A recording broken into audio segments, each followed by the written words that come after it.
My dear students, good morning and welcome to my channel, that is SRB Chemistry. So in this class we discuss about the important topics in surface chemistry. So always one 4 marks question will be asked from this topic, that is in intermediate public examinations which held in Andhra Pradesh as well as in Telangana. So these questions have been asking one of the very important topics in this chapter, that is surface chemistry. So this question is, what is adsorption and how many types of adsorptions are there? What are the differences in between them? That is the question. So first of all, you have to know what is adsorption. Adsorption anedemo telvali.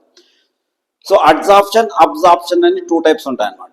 Absorption అంటే when one substance is entered into the inside of another substance, that is called as absorption. When one substance is only concentrated on the surface of another substance, that is called as adsorption. ఓకేనా? Adsorption అంటే ఒక substance ఇంకొక substance యొక్క surface పైన మాత్రమే concentrate అయి ఉంటుంది. Absorption అంటే ఒక సబ్స్టెన్స్ ఇంకో సబ్స్టెన్స్ యొక్క లోపలికి కూడా వెళ్ళిపోతుంది, సర్ఫేస్ తో పాటు లోపలికి కూడా వెళ్ళిపోయి ఉంటుంది. అలాంటి ప్రాసెస్ ను అబ్జార్ప్షన్ అంటారు. ఫర్ ఎగ్జాంపుల్, ఒక స్పాంజ్ పీస్ తీసుకొని వాటర్ లో డిప్ చేసినప్పుడు వాటర్ స్పాంజ్ లోపలికి కూడా వెళ్ళిపోతుంది. దాన్ని ఏమంటారంటే స్పాంజ్ వాటర్ ను అబ్జార్బ్ చేసింది అనేసి అంటాం. అబ్జార్బ్ చేసింది అంటాం. అడ్సార్ప్షన్ అంటే అలా కాదు. సపోజ్ ఈ యొక్క వాటర్ ఈ స్పాంజ్ యొక్క సర్ఫేస్ పైన మాత్రమే ఉందనుకోండి, దాన్ని ఏమంటారంటే that is called as which one? Adsorption. So ఇది స్పాంజ్ పీస్, ఇది వాటర్ లో డిప్ చేస్తే దీని లోపలికి కూడా వెళ్ళిపోతుంది, వాటర్ లోపలికి కూడా వెళ్ళిపోతుంది. దాన్ని అబ్జార్ప్షన్ అంటారు. లేదా ఈ సర్ఫేస్ లో మాత్రమే, ఫర్ ఎగ్జాంపుల్ ఏంటి చూడండి, నేను బోర్డును ఈ స్పాంజ్ యూస్ చేసి తుడిపాను. సో ఇక్కడ సర్ఫేస్ లో మాత్రమే బ్లాక్ గా ఉంది, ఇక్కడంతా కూడా వైట్ గా ఉంది. అవునా? అంటే ఏమి, ఈ బ్లాక్నెస్ అనేది లోపలికి ఎంటర్ కాలేదు. సో ఇలాంటి ప్రాసెస్ ఏమంటారంటే అడ్సార్ప్షన్ అంటారు. అడ్సార్ప్షన్ అనేసి అంటాం అన్నమాట. ఓకేనా? అందుకే the process of concentration or accumulation of a substance on the surface of another substance. Accumulation అంటే మీ ఒక చోటికి చేరడం, కాన్సన్ట్రేషన్ అంటే కూడా అదే. ఈ సపోజ్ దీంట్లో ఉండే బ్లాక్ పార్టికల్స్ అన్నమాట, ఇది ఇంక్ కు సంబంధించినవి. సో ఇవన్నీ ఈ డస్టర్ అనేటువంటి సబ్స్టెన్స్ పైన ఒక చోటికి వచ్చి అక్యూములేట్ అయినాయి. అక్యూములేట్ కావడం అంటే ఏమి, దగ్గరకు వచ్చి ఒక గుంపుగా ఉండడం అన్నమాట, ఒక గ్రూప్ గా ఉండడం. సో దాన్ని ఏమంటారంటే అడ్సార్ప్షన్ అనేసి అంటాం. సో ఇది ఫర్ ఎగ్జాంపుల్ డస్టర్ అండ్ ఇంక్ అన్నమాట. Duster and ink.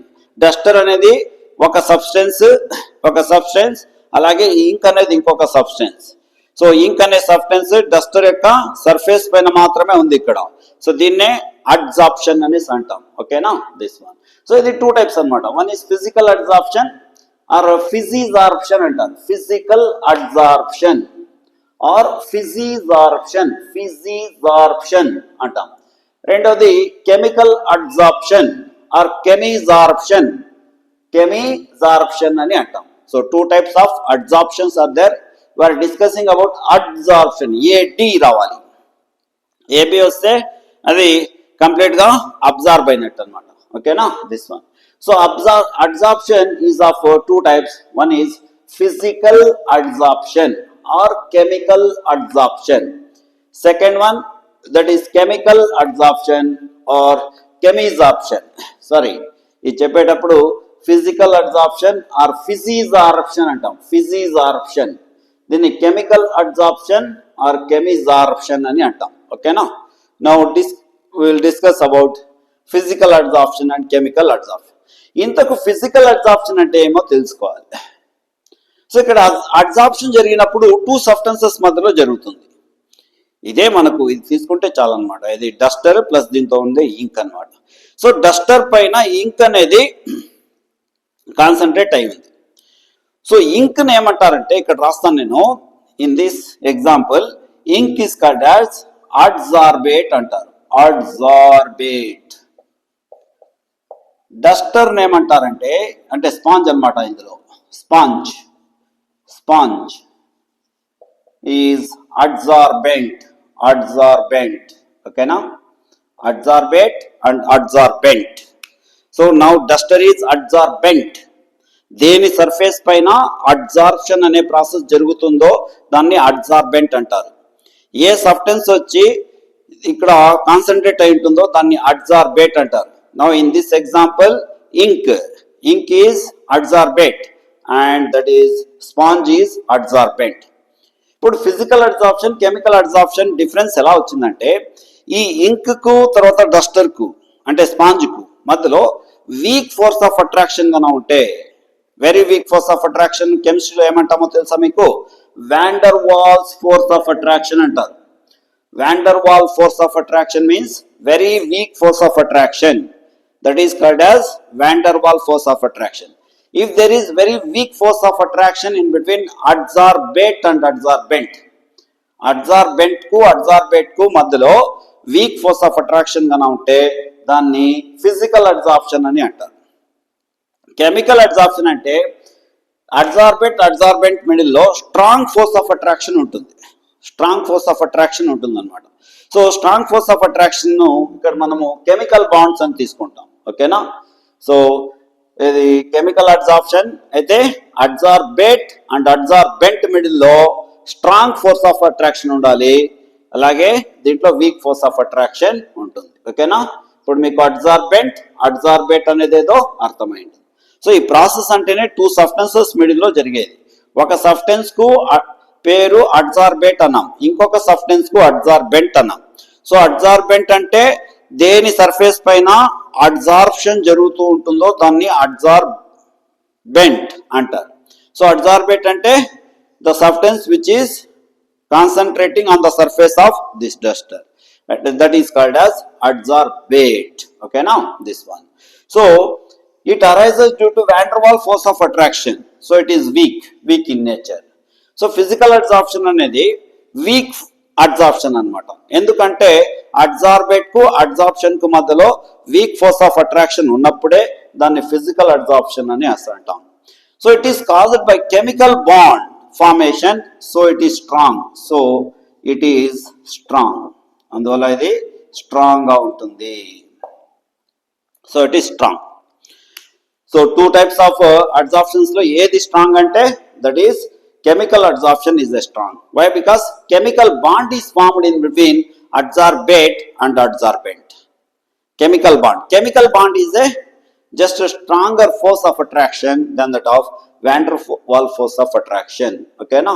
Van der Waals force of attraction kante emi chemical bond anedi kodi strong force anamata. It is a strong force. That is why chemical adsorption is strong in nature and physical adsorption is weak in nature. Next, it is not specific in nature. It is highly specific in nature. Not specific. So ఈ physical adsorption అనేది ఏ two substances మధ్యలో అయినా form అవుతుంది. Any substance, in between any substances, this process may form. That is why it is not highly specific. It is not specific in nature, but it is highly specific in nature. For example hydrogen gas ఎక్కువగా nickel పైన, platinum ఈ metals పైనే ఎక్కువగా adsorb అవుతుంది. హైడ్రోజినేషన్ of oils అని ఒక that is process ఉంది. ఆ ప్రాసెస్ లో నికెల్ ను క్యాటలిస్ట్ గా యూజ్ చేస్తారు. సో నికెల్, హైడ్రోజన్ ఈ రెండింటి మధ్య ఆ యొక్క కెమిజార్ప్షన్ అనేది ఫామ్ అవుతుంది. హైలీ స్పెసిఫిక్ అన్నమాట, highly specific. So it is highly specific in nature. అంటే ఏ మెటల్ తీసుకున్నా హైడ్రోజన్ వచ్చి అడ్జార్బ్ అయిపోదు. కొన్ని మెటల్స్ పైన మాత్రమే హైడ్రోజన్ అనేది అడ్జార్బ్ అవుతుంది. సో అక్కడ కెమికల్ అడ్జార్ప్షన్ జరుగుతుంది. అదే ఫిజికల్ అడ్జార్ప్షన్ లో అట్లా కాదు. It may form in between any gas and any metal, but this adsorption is formed in between only specific gases and specific metals. కొన్ని మెటల్స్, కొన్ని గ్యాసెస్ మధ్యలో మాత్రమే ఈ యొక్క కెమికల్ అడ్జార్ప్షన్ అనేది ఫామ్ అవుతుంది. This one. So it is reversible, it is irreversible. Already ఇంతకు ముందే చెప్పుకున్నాం, ఫిజికల్ అడ్జార్ప్షన్ అనేది వీక్ అంటే ఫర్ ఎగ్జాంపుల్ ఇది అడ్జార్బెంట్, ఇది అడ్జార్బెంట్ అనుకోండి. వీక్ గా ఉన్నప్పుడు ఏమవుతుంది, రెండు విడిపోతాయి ఇట్లా. Again they come back and stick together. Again they go back. That is they are dissociated and they are joint together. Dissociated, joint together. That means they are separated and joined. This process takes place in case of physical adsorption, so that it is reversible అనేసి అన్నాం. ఇది week కాబట్టి ఇలా జరుగుతుంది, కానీ ఇది irreversible. ఒక్కసారి ఒక సబ్స్టెన్స్ వచ్చి ఇంకో సబ్స్టెన్స్ పైన ఇట్లా స్టిక్ అయిపోయిందంటే మళ్ళీ అది విడిపోవడం జరగదు. ఓకేనా, విడిపోవడం ఇట్లా దాన్ని ఇర్రివర్సిబుల్ అనేసి అంటారు. It's a process, irreversible process. Once chemical absorption is formed, then dissociation is difficult, it is not easy, but it is difficult అన్నమాట. సో ఇక్కడ కూడా టూ సబ్స్టెన్సెస్ ను తీసేయచ్చు, కానీ ఎక్కువ ఫోర్స్ ఆఫ్ అట్రాక్షన్ ను యూజ్ చేయాల్సి వస్తుంది. అందువల్ల ఈ రెండింటిని దీన్ని ఏమంటారంటే ఇర్రివర్సిబుల్ అంటారు. ఇది రివర్సిబుల్. ఫిజికల్ అబ్జార్ప్షన్ అనేది రివర్సిబుల్ అన్నమాట. నెక్స్ట్ ఎంథాల్పీ ఆఫ్ అబ్జార్ప్షన్ అంటే ఏమి, ఈ అబ్జార్ప్షన్ ఫామ్ అయినప్పుడు రిలీజ్ అయ్యే ఎనర్జీ దాన్ని ఎంథాల్పీ ఆఫ్ అబ్జార్ప్షన్ అంటారు. అబ్జార్ప్షన్ అనేది ఒక ప్రాసెస్. ఆ ప్రాసెస్ టూ సబ్స్టెన్సెస్ వచ్చి ఇట్లా జాయిన్ కావడము.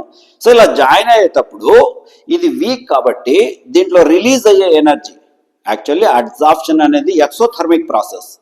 ఎందుకు ఎక్సోథర్మిక్ ప్రాసెస్? టూ సబ్స్టెన్సెస్ వచ్చి జాయిన్ అవుతున్నాయి.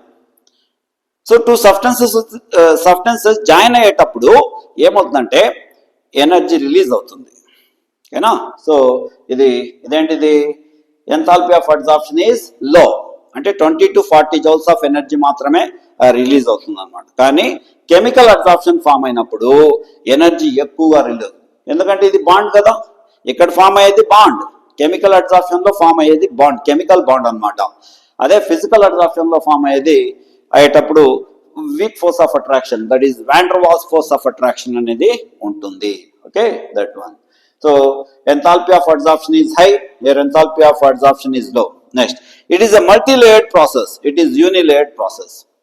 Physical adsorption జరిగినప్పుడు మల్టీ లేయర్, అంటే ఒకదానిపైన ఒకటి layer by layer. For example the link in between earth and atmosphere. Earth కు అట్మాస్ఫియర్ కు మధ్యలో, అట్మాస్ఫియర్ ఎంత వరకు ఉంటుంది చెప్పండి, దాదాపు 500 kilometers ఆఫ్ హైట్ వరకు ఉంటుంది అర్త్ యొక్క సర్ఫేస్ నుండి. మనం ఏం చేసాం దాన్ని ట్రోపోస్పియర్ అని, స్ట్రాటోస్పియర్ అని, మీసోస్పియర్, ఐనోస్పియర్, ఇట్లా స్పియర్ గా మనము డివైడ్ చేసుకున్నాం కదా, అంటే ఒక్కొక్కటి ఒక్కొక్క లేయర్ అన్నమాట. ఆ విధంగా ఇది ఫిజికల్ అబ్జార్ప్షన్ లో మల్టీ లేయర్ ఉంటుంది, 1 by 1, దీనిపైన ఒకటి, మళ్ళీ దీనిపైన, ఈ విధంగా మనము లేయర్ బై లేయర్ దీన్ని ఊహించుకోవచ్చు. కానీ దీంట్లో అట్లా కాదు, యూనిలేయర్డ్. ఒక్కసారి ఒక సబ్స్టెన్స్ వచ్చి ఒక్కసారిగా ఇట్లా ఫామ్ అయిపోయిందంటే మళ్ళీ దీనిపైన ఇంకో సబ్స్టెన్స్ ఫామ్ అవ్వదు, ఇంకో సబ్స్టెన్స్ వచ్చి అబ్జార్బ్ అవ్వదు. సపోజ్ ఇది డస్టర్, దీనిపైన ఒక 10 pens తీసుకొచ్చి ఇట్లా పెట్టేసాం అనుకో, మళ్ళీ దీనిపైన మనము పెన్స్ నిలబెట్టాలంటే కాదు, అవునా? That is, so it is a unilayered process. Unilayered single layer, ఒక్కసారి ఫామ్ అయిపోయింది అనుకో అంతే, మళ్ళీ దానిపైన ఫామ్ కావడం అంటూ జరగదు. అదే ఫిజికల్ అబ్జార్ప్షన్ లో మల్టీ లేయర్ ప్రాసెస్ ఇది, కాబట్టి అది అలా కంటిన్యూ అవుతూ ఉంటుంది అనమాట. సో ఈ multi layer process and unilayer process తర్వాత ఇవన్నమాట.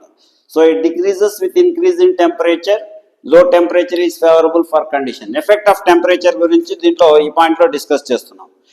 సో ఫిజికల్ అబ్జార్ప్షన్, ఇటువైపు ఉండేదంతా ఫిజికల్ అబ్జార్ప్షన్, కెమికల్ అబ్జార్ప్షన్. ఇంతకు ముందు రాసిన దానికి ఈ పాయింట్స్ కూడా మనం యాడ్ చేసుకోవాలి. సో టోటల్ గా 8 పాయింట్స్ ఉంటాయి డిఫరెన్సెస్. సో 8 పాయింట్స్ ఏంటంటే ఇంతకు ముందు 5 పాయింట్స్ డిస్కస్ చేసాము. Next 6th point effect of temperature గురించి ఎక్స్ప్లెయిన్ చేస్తుంది. సో ఏం effect of temperature? Temperature increase అయితే ఫిజికల్ అబ్జార్ప్షన్ డిక్రీజ్ అవుతుంది, కెమికల్ అబ్జార్ప్షన్ మాత్రం ఇంక్రీజ్ అవుతుంది. ఇది మనం గుర్తుపెట్టుకోవాల్సింది. ఫర్ ఎగ్జాంపుల్ సమ్మర్ సీజన్ లో మనకు చాలా హాట్ గా అనిపిస్తుంది. ఎందుకు చెప్పండి? ఎండ ఎక్కువగా ఉంటుంది అనమాట, సన్లైట్ ఎక్కువగా ఉంటుంది. కాబట్టి ఈ అర్త్ యొక్క సర్ఫేస్ దగ్గర ఉండే అట్మాస్ఫియరిక్ ఎయిర్ అంతా కూడా హీట్ అయిపోయి పైకి వెళ్ళిపోతుంది, అవునా? That means there is separation in between surface of earth and the air. మొత్తం సపరేట్ అయిపోదు, సో కొద్ది గ్యాస్ లైట్ అయిపోతుంది. గ్యాస్ హీట్ అయిన తర్వాత వెయిట్లెస్, అంటే లైట్ గ్యాస్ గా మారిపోతుంది, అప్పుడు అది పైకి వెళ్ళిపోతుంది అనమాట. ఓకేనా, that one. So temperature increase అయితే ఫిజికల్ అబ్జార్ప్షన్ డిక్రీజ్ అవుతుంది, బట్ కెమికల్ అబ్జార్ప్షన్ మాత్రము ఇంక్రీజ్ అవుతుంది. అందుకే ఏమంటామంటే ఫిజికల్ అబ్జార్ప్షన్ లో టెంపరేచర్ దగ్గర బాగుంటుంది, it is a favourable condition, and that is chemical absorption is favourable at favourable at high temperature. ఇది హై టెంపరేచర్ దగ్గర బాగా జరుగుతుంది, ఇది లో టెంపరేచర్ దగ్గర బాగా జరుగుతుంది అనమాట. Next, no activation energy is needed. ఈ ప్రాసెస్ జరగాలంటే పెద్దగా మనము ఎనర్జీని సప్లై చేయాల్సిన అవసరం ఉండదు, అదంతకదే జరుగుతుంది. But some times high activation energy is needed. So దీంట్లో మనం హీట్ చేస్తే కానీ కొన్ని సందర్భాల్లో మనం ఎనర్జీని ఇస్తే కానీ ఈ ప్రాసెస్ జరగదు. దీంట్లో అలాంటి సందర్భం అయితే లేదనమాట. Physical absorption takes place on its own, but some times high activation energy is needed for this chemical absorption. Okay na? Yes. Next, last one, easy liquefiable gases form physical absorption. This explains the nature of the gases anamata. So easily liquefiable gases ante gases nu manamu oka certain temperature and pressure dagara cool cheste liquids ga convert అయిపోతాయి. So కొన్ని gases nu liquefy చేయడం easy, కొన్ని gases nu liquefy చేయడం కష్టం, liquids గా convert చేయడం. So ఈజీగా liquefy అయ్యే గ్యాసెస్ మెటల్స్ యొక్క సర్ఫేస్ పైన ఫిజికల్ అబ్జార్ప్షన్ ను ఈజీగా ఫామ్ చేస్తాయని దీని meaning. Easily liquefiable gases form physical absorption. Okay, here gases which reacts with adsorbent form chemical absorption. ఏ గ్యాసెస్ అయితే అడ్జార్బెంట్ అంటే తెలుసు కదా, adsorbent is the material on whose surface the absorption is taking place, అది కదా. So అక్కడేమవుతుందంటే ఏ gases అయితే అడ్జార్బెంట్ తో రియాక్ట్ అవుతాయో అవి ఈజీగా కెమికల్ అబ్జార్ప్షన్ ఫామ్ చేస్తాయి. సో ఈ point nature of the gases ను ఎక్స్ప్లెయిన్ చేస్తాయి అన్నమాట. సో టోటల్ గా ఇన్ని పాయింట్స్ మనం రాయాల్సి ఉంటుంది. ఇవి ఫస్ట్ పాయింట్ ఏం చేసాం చెప్పండి, స్ట్రాంగ్ వీక్ అనేది రాసాం, specific nature non specific nature రాసాం, రివర్సిబుల్ ఇరివర్సిబుల్ నేచర్ రాసాము. Next enthalpy, that is energy of enthalpy of absorption, low and high అనేసి రాసాం. Multi layered process, unilayered process గురించి రాసాము. నెక్స్ట్ ఎఫెక్ట్ ఆఫ్ టెంపరేచర్, ఇది temperature increase అయితే physical absorption decrease అవుతుంది, chemical absorption increase అవుతుంది. And activation energy యొక్క అవసరం ఉండదు దీంట్లో, కొన్నిసార్లు యాక్టివేషన్ ఎనర్జీ ఎక్కువగా ఇవ్వాల్సి వస్తుంది, అప్పుడే కెమికల్ అబ్జార్ప్షన్ అనేది జరుగుతుంది. And finally we explained the nature of gases, that is what easily liquefiable gases and the gases which are reacted with the adsorbent are easily formed.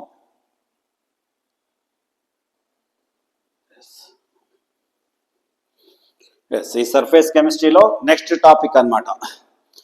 First physical absorption chemical absorption మధ్య differences చూసాము. Next topic is that is catalysis అంటాం. So ఏంటి catalysis అంటే, catalysis గురించి తెలుసుకోవాలంటే first catalyst గురించి తెలుసుకోవాలి. So catalyst means it is a chemical substance which accelerate the rate of chemical reaction without participating in the chemical reaction is called as catalyst. అంటే మీ అన్ని రియాక్షన్స్ ఒకే స్పీడ్తో జరగవు, కొన్ని రియాక్షన్స్ ఫాస్ట్గా జరిగిపోతాయి, కొన్ని రియాక్షన్స్ చాలా స్లోగా జరుగుతాయి, కొన్ని రియాక్షన్స్ మోడరేట్ స్పీడ్తో జరుగుతాయి అన్నమాట. సో స్లోగా జరిగే కెమికల్ రియాక్షన్స్ యొక్క స్పీడ్ అంటే రేట్ ఆఫ్ కెమికల్ రియాక్షన్ అంటాం కెమిస్ట్రీలో మనము. So rate of chemical reaction ను ఇంక్రీజ్ చేయాలంటే మనం క్యాటలిస్ట్ యాడ్ చేస్తాం. క్యాటలిస్ట్ యాడ్ చేసి రేట్ ఆఫ్ కెమికల్ రియాక్షన్ ను ఇంక్రీజ్ చేస్తాం. సో ఈ ప్రాసెస్ ని ఏమంటారంటే కెటాలసిస్ అంటారు. అంటే ఒక స్లోగా జరిగేటువంటి కెమికల్ రియాక్షన్ కు క్యాటలిస్ట్ ను యాడ్ చేసి దాని స్పీడ్ అంటే దాని రేట్ ఆఫ్ రియాక్షన్ ను ఇంక్రీజ్ చేసే ప్రాసెస్ నే కెటాలసిస్ అంటాం. ద ప్రాసెస్ ఆఫ్ యాక్సలరేటింగ్ అంటే మీ ఇంక్రీజ్ చేయడం, లేదా ద ప్రాసెస్ ఆఫ్ ఇంక్రీజింగ్ అని చెప్పొచ్చు. The process of increasing the rate of chemical reaction అంటే స్పీడ్ ఆఫ్ కెమికల్ రియాక్షన్ అన్నమాట. So by the addition of a suitable catalyst, అన్ని reactions కు ఒకే catalyst సరిపోదు, ఒక్కొక్క రియాక్షన్ కు ఒక్కొక్క క్యాటలిస్ట్ యూజ్ చేస్తాం మనం, అందుకే ఇక్కడ సూటబుల్ క్యాటలిస్ట్ అనేసి రాశాను. is called as catalysis. So catalysis means it is the process of accelerating the rate of chemical reaction by the addition of a suitable catalyst. Okay now, so ఏం చెప్పండి, స్లోగా జరిగేటువంటి కెమికల్ రియాక్షన్స్ కు catalyst ను add చేసి దాని speed ను increase చేసే ప్రాసెస్, ఆ ప్రాసెస్ పేరు catalysis. So rate of chemical reaction ను ఇంక్రీజ్ చేయడానికి యూస్ చేసే సబ్స్టెన్స్ పేరు catalyst. The substance is the catalyst which increases the rate of reaction, and the process, name of the process is called as catalysis. So this catalysis is of two types. One is homogeneous catalysis, second one is heterogeneous catalysis. Homogeneous catalysis, heterogeneous catalysis. So homo means same, hetero means different. ఇక్కడే మనకు మొత్తం definition వచ్చేస్తుంది. So homogeneous catalysis and heterogeneous catalysis అంటాం. So homogeneous catalysis అంటే the catalysis in which reactants and catalyst. For example reaction మీకు తెలిసిందే, ఇలా ఉంటుంది రియాక్షన్. సో ఆరో మార్క్ పైన రాసిండే దాని పేరు క్యాటలిస్ట్, ఇది క్యాటలిస్ట్. ఇవి రియాక్టెంట్స్ అనమాట. లెఫ్ట్ హ్యాండ్ సైడ్ రాసిండేటివి రియాక్టెంట్స్, రైట్ హ్యాండ్ సైడ్ రాసిండేటివి ప్రోడక్ట్స్ ఇవి. So the catalysis in which reactants and catalysts are present in same physical state. Same physical state. ఇక్కడ చూడండి 2SO2 plus O2 gives rise to 2SO3. ఇక్కడ NO అంటే nitric oxide. General గా ఇది sulphuric acid preparation లో use చేసే reaction. Sulphuric acid ను two process లో మనం ప్రిపేర్ చేయొచ్చు. వన్ ఈస్ కాంటాక్ట్ ప్రాసెస్ అంటాం, రెండవది chamber process. So chamber process లో నైట్రిక్ ఆక్సైడ్ ను మనం గ్యాస్ గా యూజ్ క్యాటలిస్ట్ గా యూజ్ చేయడం జరుగుతుంది అనమాట. ఓకేనా. So 2SO2 sulphur dioxide present in gas state, ఇవి రాయాలి ఖచ్చితంగా. ఈ గ్యాస్ ఇక్కడ కూడా గ్యాస్, దానికే కదా కెటాలసిస్ అంటే. చూడండి reactants and catalyst are present in same physical state. Physical state ఎలా తెలుస్తుంది మనకు? మనం మెన్షన్ చేస్తే ఇక్కడ తెలుస్తుంది. ఇక్కడ మనం మెన్షన్ చేయాలి. SO2 అనేది గ్యాస్ కాబట్టి G అనేసి రాశాను. అలాగే O2 అనేది గ్యాస్ కాబట్టి ఇక్కడ G మెన్షన్ చేయడం జరిగింది. అండ్ NO ఇస్ గ్యాస్ కాబట్టి ఇక్కడ ఇది కూడా గ్యాస్. సో క్యాటలిస్ట్ అనేది గ్యాస్ స్టేట్ లో ఉంది, ఈ టూ రియాక్టెంట్స్ గ్యాస్ స్టేట్ లో ఉన్నాయి. మనకు ప్రోడక్ట్స్ గురించి అవసరం లేదు, అవి ఏ ఫిజికల్ స్టేట్ లో అయినా ఉండొచ్చు. అవి సాలిడ్స్ ఉండొచ్చు, లిక్విడ్స్ ఉండొచ్చు, ఎలాగైనా ఉండొచ్చు. మనకు కావాల్సింది reactants and catalyst. Reactant and catalyst okay physical state లో ఉంటే ఆ ప్రాసెస్ ను హోమోజీనియస్ కెటాలసిస్ అని అంటాము. హోమో అంటే సేమ్, ఏం సేమ్ అంటే రియాక్టెంట్స్ యొక్క ఫిజికల్ స్టేట్, క్యాటలిస్ట్ యొక్క ఫిజికల్ స్టేట్ రెండు సేమ్ గా ఉండాలి. రియాక్టెంట్స్ యొక్క ఫిజికల్ స్టేట్, తర్వాత క్యాటలిస్ట్ యొక్క ఫిజికల్ స్టేట్ అన్నమాట. ప్రోడక్ట్స్ యొక్క ఫిజికల్ స్టేట్ కాదు. ఓకేనా. This one. నెక్స్ట్ ఇది తీసుకున్నాం. దీన్ని ఎస్టర్ హైడ్రాలసిస్ అంటారు ఈ reaction. CH3COO C2H5 it is a liquid. Ethyl acetate అంటారు దీని పేరు, ethyl acetate. Ethyl acetate, ethyl acetate, this is called as ethyl acetate. అది లిక్విడ్ అన్నమాట. దానికి వాటర్ యాడ్ చేస్తాం, ఇది లిక్విడే. ఎప్పుడు జరుగుతుందంటే రియాక్షన్ H2SO4 ఒక మినరల్ యాసిడ్ ఉండాలి. H2SO4 కానీ హైడ్రోక్లోరిక్ యాసిడ్ కానీ, నేను ఇక్కడ H2SO4 తీసుకున్నా. మీరు H+ అని రాసినా కూడా కరెక్టే. సో H+ అంటే ఏమది, ఎక్కడి నుండి వస్తుంది? H+, acid. యాసిడ్స్ జనరల్ గా లిక్విడ్ స్టేట్ లో ఉంటాయి, అవునా. హైడ్రోక్లోరిక్ యాసిడ్, సల్ఫ్యూరిక్ యాసిడ్ ఇవన్నీ కూడా మనకు లిక్విడ్ స్టేట్ లో ఉంటాయి అన్నమాట. సో వీటిని CH3COOH అసిటిక్ యాసిడ్, తర్వాత C2H5OH ethyl alcohol. Ethyl alcohol formula లేదా ethanol formula C2H5OH, acetic acid formula CH3COOH. ఇవి రెండు లిక్విడ్సే. అవి లిక్విడ్సా, గ్యాసెసా, సాలిడ్సా అనే మనకు అనవసరం. ఇక్కడ కావాల్సిందంతా ఈ క్యాటలిస్ట్. క్యాటలిస్ట్ ఏ ఫిజికల్ స్టేట్ లో ఉంది, మనం యారో మార్క్ పైన రాసేదాన్ని క్యాటలిస్ట్ అంటాము. ఓకేనా. యారో మార్క్ లెఫ్ట్ సైడ్ ఉండేటివి రియాక్టెంట్స్. నేనేం రాశాను? Reactants and catalyst are present in same physical state. చూడండి ఇది లిక్విడ్, ఇది లిక్విడ్, ఇది కూడా లిక్విడ్. సో ఇలా ఉంటే దీన్ని హోమోజీనియస్ కెటాలసిస్ అని అంటాం. ఇప్పుడు హెట్రోజీనియస్ కెటాలసిస్ వద్దాం. హెట్రోజీనియస్ ఇదే డెఫినేషన్ లో the catalysis in which reactants and catalyst are present in different అని రాసిచ్చాలి. ఓకేనా. Different physical state, different physical state are called as, that is what, దీన్ని ఏమంటారంటే హెట్రోజీనియస్ కెటాలసిస్. ఒక్కటి నేర్చుకుంటే ఒక డెఫినేషన్ ఇంకో డెఫినేషన్ మనం ఈజీగా రాసేయచ్చు అనమాట. ఓకేనా. ఇక్కడ నేను ఎగ్జాంపుల్స్ రాస్తాను, ఒక 2-3 ఎగ్జాంపుల్స్ వరకు రాసుకోవచ్చు. Okay. The catalysis in which reactants and catalyst are present in different. ఎప్పుడు అది హెట్రోజీనియస్ కెటాలసిస్ అయినప్పుడు హెటిరోజీనియస్ కెటాలసిస్, ఓకేనా, హెట్రోజీనియస్ కెటాలసిస్. సో ఈ రైటింగ్ టైం మనకు సేవ్ అవుతుంది కాబట్టి ఇలా రాసుకోవాల్సి వచ్చింది, లేకపోతే వీడియోస్ చాలా లెంతీ అయిపోతాయి. అందువల్ల ఈ యొక్క మెథడ్ని మనం ఫాలో చేయడం జరుగుతుంది, ఓకేనా. సో ఇక్కడ ఏం రియాక్షన్, చాలా simple reaction. N2 nitrogen present in gaseous state plus 3H2 Haber process అన్నమాట. ఇంతకు ముందు కూడా మనం వీడియోలో చూసాం, అవునా. Gives rise to 2NH3. This is present in gaseous state. So ఇక్కడ ఏం రాస్తాం, Fe గుర్తుందా. This is iron. So nitrogen present in gaseous state is reacted with hydrogen present in gaseous state to form ammonia. Here we use catalyst finely powdered iron podi.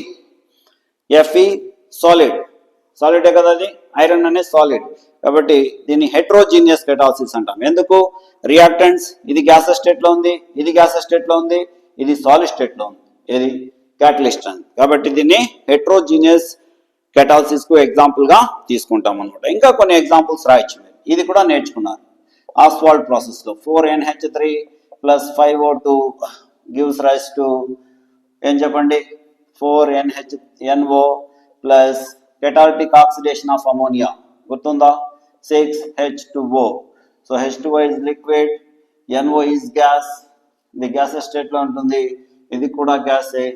This is also present in gaseous state. We use platinum as solid, గుర్తుందా, platinum as solid, and 500